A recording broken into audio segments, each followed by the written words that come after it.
जी अस्सलाम वालेकुम। तो आज हम पढ़ेंगे लेंस एंड कैटरेक्ट। ठीक है। सबसे पहले हम एनाटमी और फिजियोलॉजी देख लेते हैं कि लेंस की क्या क्या है। अच्छा, लेंस क्या होता है हमारा? ट्रांसपेरेंट बायकॉन्वेक्स होता है। ठीक है। बायकॉन्वेक्स का मतलब क्या होगा ये देख लें। जैसे हमारा लेंस इस तरह होता है ना, ये क्या हो गया? बायकॉन्वेक्स हो गया। ठीक है। और दूसरा होता है बायकॉनकेव। बायकॉनकेव आपका ये होता है। ठीक है। ये देखो, ये केव बन रही है ना, इसे अंदर से डिप्रेस है बाहर से। तो ये क्या हो गया? ये कॉनकेव हो गया और ये क्या हो गया? कॉन्वेक्स हो गया। हमारा जो नॉर्मल लेंस होता है वो ये वाला लेंस होता है। बाय कॉन्वेक्स मीन्स दोनों तरफ से, बाय मीन्स दोनों, कॉन्वेक्स दोनों तरफ से कॉन्वेक्स। ठीक है। और ये हमारा नहीं होता है। ठीक है, ये कॉनकेव होता है। सही है।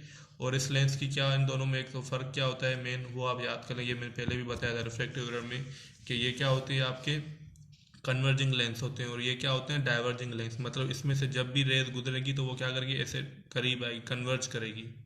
ठीक है, कन्वर्ज करके और क्या, एक फोकस पॉइंट बनाएगी। ठीक है। इनको क्या बोलते हैं हम? कॉन्वेक्स को कन्वर्जिंग लेंस बोलते हैं। ठीक है, ये मैंने रिफ्लेक्टिव मिरर में डिटेल में बताया था। और ये हमारी क्या होती है? डाइवर्जिंग मीन्स ये जो रेज होती है उनको दूर करती है, ऐसे दूर करती है। ठीक है। तो ये होती है डाइवर्जिंग लेंस। और वो क्या होती है हमारी नॉर्मल जो हमारी होती है वो क्या होती है? Converging lens. वो रिफ्लेक्ट मीन्स बेंड करती है और एक फोकस पॉइंट पे मिलाती है। फोकस पॉइंट मीन्स जहाँ पर रेज आकर मिले। ठीक है। तो ये वैसे रिफ्लेक्टिव मिरर का देख लीजिएगा आप, उसमें समझ आ जाएगा। अच्छा। अच्छा, इसकी डेवलपमेंट किससे होती है? कौन सी लेयर से होती है? एम्ब्रियोलॉजिकल। ये होगी ectoderm during the third week of gestation. ये पास्ट में बीसीक्यूज भी आया हुआ है। ठीक है। इसकी लोकेशन क्या है? विट्रस। अच्छा, इसकी लोकेशन आपको बता देता हूँ डायग्राम में। ये हमारा क्या हो गया? आईबॉल। ये हो गया कॉर्निया। रफ सी डायग्राम है। ठीक है। अच्छा, ये क्या होते हैं? जोन्यूल्स। और ये क्या हो गया? अब जोन्यूल्स और ये लेंस हो गया। ठीक है। पीछे यहाँ पर क्या पड़ा हुआ होता है? विट्रस ह्यूमर पड़ा हुआ होता है। जेली लाइक सब्सटेंस होता है। क्या होता है? जेली लाइक सब्सटेंस होता है। ठीक है। तो जो इस विट्रस क्या होता है? जेली लाइक सब्सटेंस होता है जो हमारा पीछे पड़ा हुआ होता है इधर लेंस के। इसमें क्या होता है? एक डिप्रेशन होती है ना, ऐसे ये देखो, ये डिप्रेशन है, एक स्पेस बना हुआ है। ठीक है। इस स्पेस के बीच में ये क्या होता है? हमारा लेंस पड़ा होता है। इस स्पेस को अपन बोलते हैं सॉसर शेप्ड पटेलर फोसा। क्या बोलते हैं? पटेलर फोसा बोलते हैं। ठीक है। तो लेंस की लोकेशन क्या हो गई? It is situated in the saucer shape. Saucer means plate, या सासर जिसमें चाय वगैरह पीते हैं। प्लेट शेप क्या होती है? एक फोसा होता है, ठीक है, डिप्रेशन होती है। उस डिप्रेशन के अंदर ये क्या होता है? लेंस होता है। इस फोसा को हम क्या बोलते हैं? Patellar fossa. ठीक है। इसकी सिंपली याद कर ले आप, पटेलर फोसा में होता है। ठीक है। तो it is place between the iris and vitreous. ठीक है। आयरस एंड विट्रस, ये हो गया आयरस, ये हो गया विट्रस, इनके बीच में बड़ा हुआ होता है। ठीक है। Between the iris and vitreous in the saucer shape depression called the patellar fossa. ठीक है। इसकी बाकी ये पेपर के हिसाब से इतनी ज़रूरी नहीं है, अगर आप याद करना चाहें तो कर लें। ठीक है। अगर कोई पास्ट का आया हुआ बेसिक इसमें तो मैं आपको फिर बाद में बता दूंगा। अच्छा, रिफ्रैक्टिव इंडेक्स इसका क्या है? रिफ्रैक्टिव इंडेक्स आप सिंपली फिलहाल इतना याद कर लें कि ये क्या होता है? रिफ्रैक्टिव पावर होता है। ठीक है। इतना याद कर लें फिलहाल कि रिफ्रैक्टिव इंडेक्स क्या है, रिफ्रैक्टिव पावर है। तो कॉर्टेक्स का कितना होता है? 1.3। और न्यूक्लियस का कितना होता है? 1.41। अगर एवरेज हम दोनों का निकालेंगे तो 1.39। ठीक है। अच्छा, रेडियस ऑफ कर्वेचर ये मैं आपको बताता हूँ। ठीक है। अच्छा, इसका पोस्टीरियर सरफेस जो होता है वो क्या होता है? मोर कन्वेक्स होता है। और एंटीरियर सरफेस क्या होता है इसका? लेस कन्वेक्स होता है। ये देख लें। अब ये लेंस से फॉर सपोज ये लेंस को मैं बाहर निकाल रहा हूँ। ठीक है। पोस्टीरियर सरफेस इसका क्या है? मोर कन्वेक्स है। अगर मैं लेंस बनाऊँ तो हमारा लेंस कुछ इस तरह से है। ठीक है। अब देखिए, इसका जो पोस्टीरियर सरफेस है, ये पोस्टीरियर लेंस का ये क्या है? ज़्यादा कन्वेक्स है। इसे ज़्यादा ऐसे कर्व हो रहा है कन्वेक्स से। लेकिन जो एंटीरियर होता है वो लेस कन्वेक्स होता है, ऐसे फ्लैट होता है, थोड़ा सा लेस कन्वेक्स होता है। पोस्टीरियर मोर कन्वेक्स और एंटीरियर क्या होता है? लेस कन्वेक्स होता है। ठीक है। अच्छा, उसके बाद इसकी क्या है? स्ट्रक्चर्स। अब स्ट्रक्चर्स कौन कौन से आ जाएंगे इसमें? ये देखिए, ये से लेंस है। ठीक है। ये इसका एंटीरियर पार्ट है, ये इसका पोस्टीरियर पार्ट है। ठीक है। अच्छा, लेंस का एंटीरियर पार्ट में और क्या होता है? ये ऐसे है लेंस, ये वाला लेंस ये। ठीक है। ये वाला लेंस है, लेकिन इसको ना ऐसे हमने मूव करके ना रख दिया है, ऐसे मतलब मूव करके रख दिया है। ठीक है। ये लेंस होना ऐसे होता है, इसको हमने ऐसे मूव करके रख दिया है। ठीक है। अच्छा, अब लेंस का एंट इसमें कौन कौन से स्ट्रक्चर आएंगे? सबसे बाहर जो होता है वो क्या होता है? लेंस का कैप्सूल होता है। ठीक है। सबसे बाहर क्या होता है लेंस का, ये लेंस के चारों तरफ क्या होता है इसका कैप्सूल होता है, लेंस कैप्सूल, ठीक है, सबसे आउटसाइड पे, ठीक है। उसके बाद क्या होता है एपिथेलियल सेल्स होते हैं, एपिथेलियम होता है लेंस का, कैप्सूल के अंदर ही क्या होता है एपिथेलियम होता है, ठीक है। एपिथेलियम के बाद क्या होते हैं आपके ये फाइबर्स होते हैं, ये फाइबर्स, या मैं बताता हूँ आपको डिटेल में, सिर्फ आप अभी इतना याद कर ले, ठीक है। फाइबर्स हो गए, और फिर चौथा स्ट्रक्चर आपका क्या होता है, यहाँ से निकले हुए होते हैं जोन्यूल्स, जिसको हम सस्पेंसरी लिगामेंट भी बोलते हैं, ठीक है। तो 4 स्ट्रक्चर हो गए लेंस के, कैप्सूल हो गया, एपिथेलियम हो गया, फाइबर्स हो गए, और आपका क्या हो गया ये जोन्यूल्स हो गए, जिसको हम दूसरा क्या बोलते हैं सस्पेंसरी लिगामेंट, ठीक है। ये भी पहले मैंने आपको बताया, ठीक है। कैप्सूल हो गया, एपिथेलियम हो गया, फाइबर्स हो गए और जोन्यूल्स हो गया, ठीक है। अच्छा, अब कैप्सूल क्या है, कैप्सूल दरअसल क्या होता है, कैप्सूल एक तो इतना याद कर ले कि ये क्या है परमिएबल टू वाटर होता है, स्मॉल मॉलिक्यूल्स ऑफ वाटर इसमें से लेंस में आ भी सकते हैं और लेंस से निकल भी सकते हैं, ठीक है। आगे हम इसकी पैथोजेनेसिस में पढ़ेंगे, काम आएगी। और दूसरी बात ये कि ये जो एपिथेलियम होता है ना, हम इसकी बेसमेंट मेम्ब्रेन होती है। अब ये एपिथेलियम है ना, एपिथेलियम, ठीक है, ये एपिथेलियम इसके ऊपर लाई करता है, कैप्सूल के ऊपर ये एपिथेलियम लाई करता है। तो ये हम कहते हैं कि जो कैप्सूल हमारा होता है वो क्या होता है बेसमेंट मेम्ब्रेन होती है, मतलब जिसके ऊपर हमारे एपिथेलियल सेल्स ये पड़े हुए हैं, ठीक है। जिसके ऊपर ये हमारे एपिथेलियल सेल्स पड़े हुए हैं, अटैच हुए हुए हैं, ये क्या है तो एक तरह की बेसमेंट मेम्ब्रेन है जिसके ऊपर ये एपिथेलियल सेल्स अटैच किए हुए हैं, सही है। उसके बाद क्या है एपिथेलियम। अच्छा, एपिथेलियम हमारा क्या होता है क्यूबॉइडल सेल्स होते हैं, ठीक है। और एपिथेलियम एक चीज़ याद रखनी है, इस डायग्राम में भी आप देख लें कि ये जो एपिथेलियल सेल है रेड रेड हमने बताया क्यूबॉइड शेप्ड है, ये क्या है सिर्फ एंटीरियरली, ये एंटीरियर साइड है लेंस का ऊपर वाला, और ये क्या है हमारा पोस्टीरियर पोल, ये एंटीरियर पोल, ठीक है। तो जो एपिथेलियम होता है वो सिर्फ एंटीरियरली होता है, ये चीज़ भी याद रखनी है। एपिथेलियम क्या होता है सिर्फ एंटीरियरली होता है, पोस्टीरियरली एपिथेलियम नहीं होता है, ठीक है। अच्छा, उसके बाद क्या चीज़ हो गई monolayer of cuboidal cells, cuboidal cell की एक लेयर होती है मोनो से एक। अच्छा, और एंटीरियर लेंस कैप्सूल, वो क्या होती है सिर्फ एंटीरियर लेंस कैप्सूल, क्योंकि के पीछे होती है ये, पोस्टीरियर लेंस कैप्सूल में नहीं होता एपिथेलियम, ठीक है। इसमें एपिथेलियम में सारी मेटाबॉलिक जो भी मतलब एनर्जी प्रोडक्शन या वगैरह मेटाबॉलिज्म होता है लेंस का वो होता है, ठीक है। और उसके अलावा माइटोटिक एक्टिविटीज मतलब जो भी डिवीजन या जो भी चीज़ें बनानी होती है लेंस के फाइबर्स बनाने होते हैं वो सारे क्या एपिथेलियम ही बनाता है, ठीक है। तो इट प्रोड्यूस लेंस फाइबर्स, जो कि मैंने आपको बताया था तीसरा स्ट्रक्चर से, ठीक है, थ्रू आउट द लाइफ।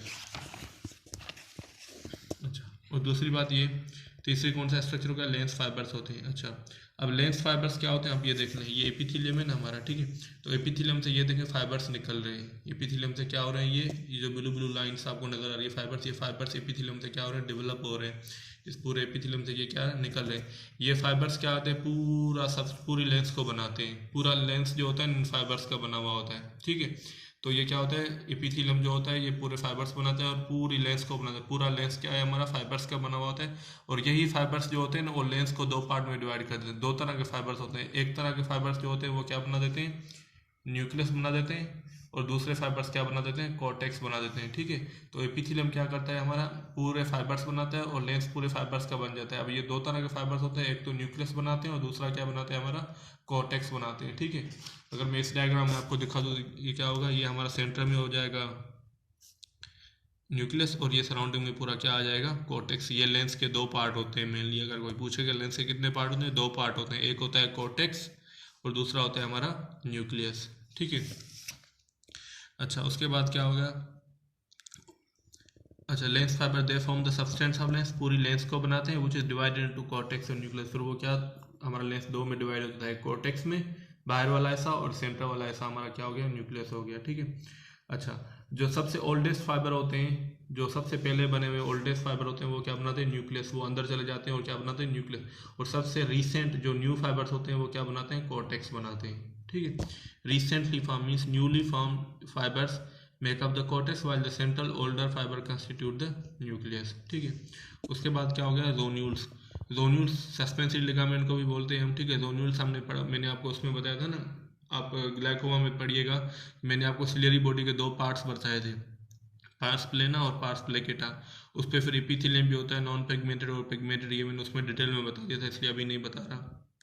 ये सोन्यूल्स क्या होते हैं वहाँ से जो हमारा सिलियरी बॉडी होता है ना उससे हटाते हैं। मैं रफ से डायग्राम बना देता हूँ, ठीक है, ये हो गया, ठीक है। इसके दो पार्ट्स होते हैं, पार्स प्लेना और पार्स प्लेक्रा। इसमें से जो है ना ये फाइबर्स आ रहे होते हैं। सिलियरी बॉडी के दो पार्ट्स होते हैं, पार्स प्लेना और पार्स प्लेक्रा।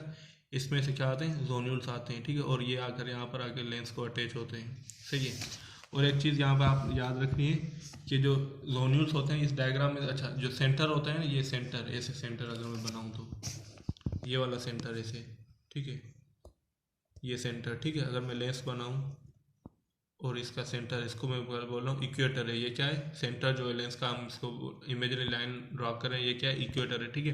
तो एक चीज़ याद रखेंगे, जो फाइबर्स होते हैं ना ये इक्वेटर पे नहीं अटैच होते जोन्यूल्स, ये क्या होते हैं, एंटीरियर टू इक्वेटर होते हैं और पोस्टीरियर टू इक्वेटर होते हैं, ठीक है। पोस्टीरियर टू इक्वेटर और एंटीरियर टू इक्वेटर, इक्वेटर पे नहीं होते अटैच। ये देखें मैंने इसमें भी ऐसे ही बनाए हुए हैं कि ये इक्वेटर है, ये भी इक्वेटर है, सही है, ये लिखा भी हुआ है इक्वेटर।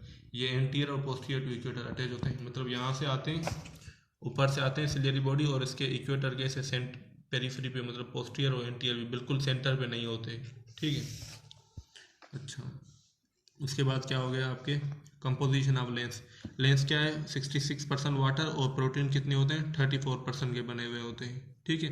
अच्छा, ये प्रोटीन्स क्या होते हैं, ये प्रोटीन्स जो होते हैं ना, these proteins are sequestered hidden from the immune system. जब इम्यून सिस्टम हमारा डेवलप होता है तो क्या होता है कि जो भी हमारी बॉडी के प्रोटीन्स होते हैं हम अपने इम्यून सिस्टम को दिखाते हैं, उसकी जान पहचान करवाते हैं कि ये जो प्रोटीन है ये हमारी बॉडी के हैं, अगर वो बाद में डेवलप हो जाए तो इस पर अटैक नहीं करना। जो हमारे डिफेंस सेल्स होते हैं, जो सोल्जर्स होते हैं बॉडी के, हम उनको जब वो डेवलप हो रहे होते हैं ना, तो हम अपनी बॉडी की सारी प्रोटीन उनको दिखाते हैं कि ये अपने बंदे हैं, ये अपनी प्रोटीन से, इनको नहीं ख़त्म करना, इन पर कोई अटैक नहीं करना, ठीक है। तो वो जिन जिन प्रोटीन्स को वो देख लेते हैं उस पर कभी अटैक नहीं करते। अब ये जो प्रोटीन्स होती है ना, ये प्रोटीन्स क्या होती है कि जो होती है इम्यून सिस्टम से छुपी हुई होती है। इम्यून सिस्टम जब डेवलप हो रहा होता है तो ये उनको नहीं दिखाई जाती है, ठीक है। अगर लेंस में ये छुपी हुई होती हैं और इम्यून सिस्टम को नहीं दिखाई जाती, अगर कोई ऐसी कंडीशन हो जाए जिसकी वजह से लेंस रप्चर हो जाए और उसमें से प्रोटीन्स बाहर आ जाए, तो वो प्रोटीन, हमारा जो सोल्जर्स है वो क्या समझेंगे कि ये कोई बाहर से फॉरेन प्रोटीन हमारी बॉडी में घुस आई है, तो वो क्या करेंगे, उसके खिलाफ रिएक्शन करना शुरू कर देंगे, क्योंकि उनको डेवलपमेंट के वक्त उनकी जान पहचान उससे नहीं करवाई गई थी, तो वो बाद में उस पर अटैक करना शुरू कर देंगे। So proteins are sequestered hidden from the immune system of the body during embryonic life, therefore exposure of lens protein, अगर लेंस प्रोटीन बाद में उनके सामने एक्सपोज हो गई, will result in the autoimmune reaction, उसकी वजह से क्या हो जाएगा, ऑटो इम्यून रिएक्शन हो जाएगा, ठीक है। ये चीज़ याद समझिएगा। उसके बाद क्या है, मेटाबॉलिज्म। मेटाबॉलिज्म, इसकी एनर्जी कहाँ से मिलती है, anaerobic glycolytic pathway mainly 80%, HMP shunt hexose monophosphate shunt 15%, और कैरेब साइकिल जिसे हम TCA साइकिल भी बोलते हैं 5%। रिफ्रैक्टिव पावर कितना होता है इसका, 15 to 20 डायोप्टर्स का होता है, ठीक है। टोटल आई का जो रिफ्रैक्टिव पावर होता है वो हमारा कितना होता है, तकरीबन ऑलमोस्ट 60 होता है, ठीक है। अब अगर हम 60 के 3 इसे करें तो कितने बनेंगे, 20 20 20, ऐसे समझे रफ सा, ठीक है। तो कितने बन गए, 20 20 20, सही है।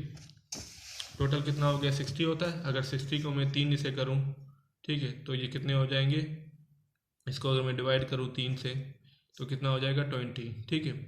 अब तो जो एक हिस्सा है ना रिफ्रैक्टिव पावर का, अगर मैं ऐसे बोल लूँ कि 1/3, 3 इसे किया, 1/3 जो होता है वो क्या होता है, लेंस देता है रिफ्रैक्टिव पावर, ठीक है। बाकी कितने बचे, 2/3 मतलब 40, तो वो क्या होता है, हमारा कॉर्निया देता है, ठीक है। लेकिन अगर स्पेसिफिक हम बात करें तो कॉर्निया का कितना होता है, 43 होता है, ठीक है। और बाकी जो बचता है 17 वगैरह वो क्या होता है, हमारा लेंस का रिफ्रैक्टिव पावर होता है। टोटल आई का रिफ्रैक्टिव पावर अगर कोई पूछे तो वो कितना होता है, 60 होता है, ठीक है, सही है। उसमें से लेंस का कितना होता है, 17 होता है, ऑलमोस्ट यहाँ 20 कह लें, और कॉर्निया का कितना होता है, 43 होता है, ठीक है। या एक तरह से मैं बोलूँ कि 1/3 लेंस का होता है और 2/3 कॉर्निया का होता है, ठीक है। तो ये क्या हो गया, 15-20 डायोप्टर्स एवरेज मतलब निकाल लें तो आप ऐसे समझ जाए, यहाँ फिर 17 डायोप्टर्स इसका होता है, ठीक है। फंक्शंस क्या हो गया, रिफ्लेक्शन 1/3 रिफ्लेक्शन पावर, वही मैंने बताया 3 इसे किया तो 1/3 किसका हो गया, लेंस का हो गया, बाकी 2/3 जो 2 इसे बचे वो कॉर्निया करता है। और लेंस का काम क्या होता है, अकोमोडेशन। अकोमोडेशन मैंने आपको पहले बता दिया रिफ्लेक्टिव एरर वाले लेक्चर्स में, क्लिप्स में, तो आप वो उसमें देख लीजिएगा। उसके बाद जो सन की जो यूवी रेज होती है, अल्ट्रा वायलेट लाइट होती है, उनको भी ये एब्जॉर्ब करता है, ठीक है। तो ये हमारे एनाटॉमी और फिजियोलॉजी का ओवरव्यू पूरा हो गया।